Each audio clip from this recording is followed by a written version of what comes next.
lot of good things happening within the Charleston Parks Conservancy.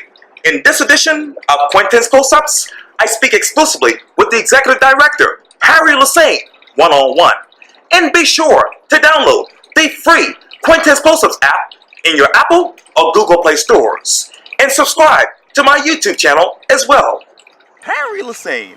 All right. It's so good to see you. It's good to see you, Quintin. Yes, sir. You know, the last time I saw you was at the finish line of the Cooper River Bridge run. And I yelled at you. I yelled at you. I'm like, hey, I got to do another interview with you. Because I think it's been, what, 3-4 years? It's been several years. It's been at least 3 years, I think. Yeah. What is it like to be you these days, the director of the Charleston Parks Conservancy? Well, it's an interesting, exciting, and fulfilling job, I have to say. I really enjoy what we're doing. We're working in parks all across the city, trying to make public spaces better for people to enjoy. So we're working on a lot of places, and we're excited about what we're doing. You talk about parks, you talk about new excitements. Yeah. Let's talk about this, the Rules Pavilion here at the Hampton Park. Yes, so this is a project that we've been working on for a number of years.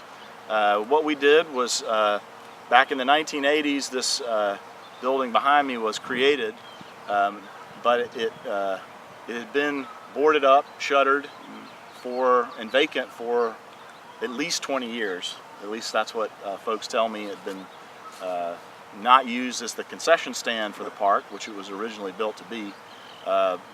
And so what we thought is it was a great opportunity to revitalize this part of the park, create a beautiful garden and a better situation and a better public space for people. So working with our partners at the city and raising some private dollars from the Speedwell Foundation, which is a wonderful local foundation that supports parks and public space. We were able to renovate the space, create this beautiful garden that ties in with the rest of the gardens that the city manages so well here in Hampton Park. It's got dozens of varieties of plants in it, but we're highlighting the roses. The city has a wonderful heirloom rose collection in Hampton Park, and we've augmented that here. We've taken many of the same varieties of roses that are in the rest of the park and put them in this garden, and we want to interpret those for the public and to give them a chance to come out here and see it. And then this facility will be available, as it has been, for public use for parties, events, receptions, and so forth. So we're excited about the opportunities here in Hampton Park, and we hope that this is just the first step of multiple phases of things that we can do to make Hampton Park even better. You talk about parties and events. Let's talk about the Sunday Brunch series. Yes, very good.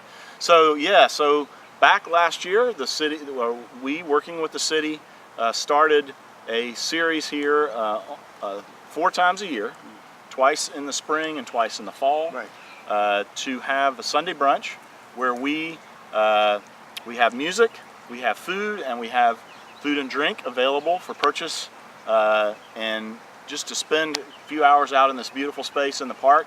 Bring your picnic blanket and your chairs, and just enjoy a nice day in the park.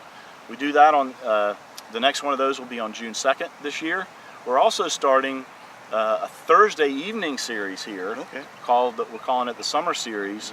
The park traffic oval is closed on Thursday evenings for walkers and bikers. So we hope that this is more of a thing that people will walk to and ride their bikes to. But we'll have the same kind of thing. We'll have some small scale music and food and drink available for people to purchase here, and hopefully just a real low key event for a few hours on a Thursday evening, and that starts in June. In June. Yes. And when you look at this particular community, what is the role of public art? Oh, that's a great question. Such a great question. So public art is another way to create interest in our parks, to create more beauty in our parks, which is one of the reasons why we come to parks and what the Parks Conservancy is all about, working with the private sector to bring more beauty to public space. And so we started a program a number of years ago around bringing public art to our parks. So we've worked closely with the city to develop a process where we're choosing artists, and last year we had here in Hampton Park our first artist. You may have noticed the artwork along the Moultrie Avenue side of the park. And just this week we're installing some public art on the West Ashley Greenway. So we're excited about doing that and bringing that to the community. We actually have been working for the last 2 years on a master plan for the West Ashley Greenway and Bikeway, two of the best public spaces in our city.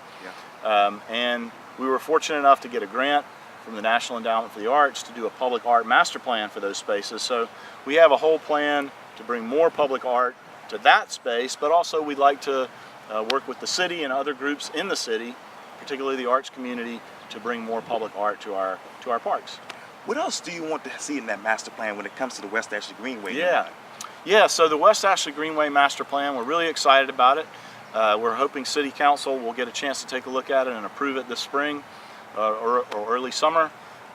Really what that does is look at the Greenway and the Bikeway, which together are about 10 miles of linear parks. They're former rail rights-of-way. The rails are now gone, and they're well-loved, well-used public spaces in that part of our city. But we wanted to create a master plan to make it safer and easier for pedestrians and bicyclists to use it, and to make it more beautiful and more enjoyable and more useful. So looking at that entire 10 miles, we realized that the character of those spaces change as you move along. So depending on the neighborhood and the surroundings, some are more urban spaces or more densely populated, and as you get further out toward Main Road on the Greenway, it gets very rural, and you feel like you're out in the Ace Basin or something, and you have these gorgeous views of the rivers and the marshes. And we want to make all that more accessible and more appealing to people. So for each section of the Greenway and the Bikeway, as it changes, there are different recommendations for how we would treat those areas. So there are recommendations for places where we might have plantings and gardens like the one we just created here in Hampton Park, ornamental gardens, maybe community vegetable gardens, or public art, or opportunities for playgrounds or performance spaces, or just places to have, a few benches and picnic tables for people to enjoy a view and not have a whole lot of infrastructure. So again, there are just an immense number of opportunities along both the Bikeway and the Greenway that we're really excited about. And you also are excited about the new pavilion at the Corinne Jones Park. Yes, indeed, absolutely. So we're one of our greatest programs that we're most proud of is our community vegetable garden program, where in city parks, public space, folks are encouraged, and we've created these vegetable gardens that people can lease for a very modest amount a year, about $50 a year, and they're able to access the community garden and grow whatever they like in that garden, and also participate in some community gardens that grow food for our less fortunate who are taking advantage of what the 180 Place and the food bank have to offer. So we augment the community in that way, and then we give people a chance to garden who maybe their homes have mature trees and they don't have a lot of sun in their yard, or they rent in their apartment. They live in an apartment and don't have a yard. This is the perfect place for people like that to have a place to garden, get outdoors. And the great thing about the community gardens is that folks get to know their neighbors. So we have two of these community gardens, one in Medway Park on James Island, one in West Ashley at Magnolia Park, and we're building a large one on over in Corinne Jones Park, just behind me in Wagner Terrace. And so we're excited about that. We've got a smaller community vegetable garden in Elliottboro, right next to the old city garage.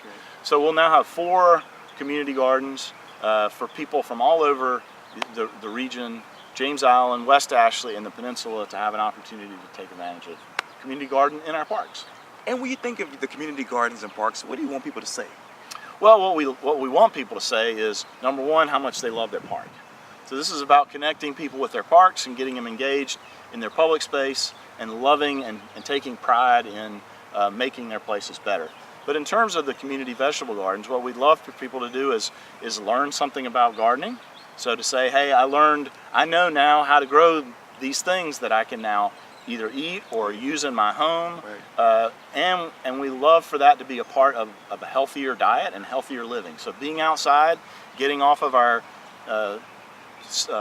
portable phones and our tablets and laptops and televisions, and getting outside in the fresh air and meeting our neighbors and having conversations, and just being a part of a community that cares about public space and cares about a healthier lifestyle. That's what I love people to say. And what should the conversation be next about the Charleston Parks Conservancy?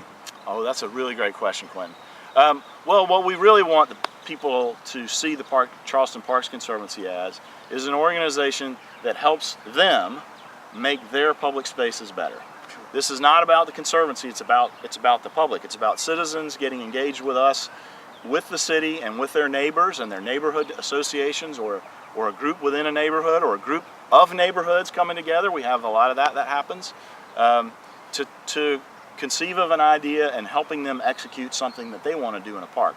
We like to think of ourselves as facilitators of other people's really good ideas, and helping bring the private sector together with the city and the resources that the city has, including all these wonderful parks, and to make these public spaces better, and for them to use them and feel pride in them, and be excited about using those parks on a daily, weekly, monthly basis. That's really what we want to see. Oh, that's great to hear.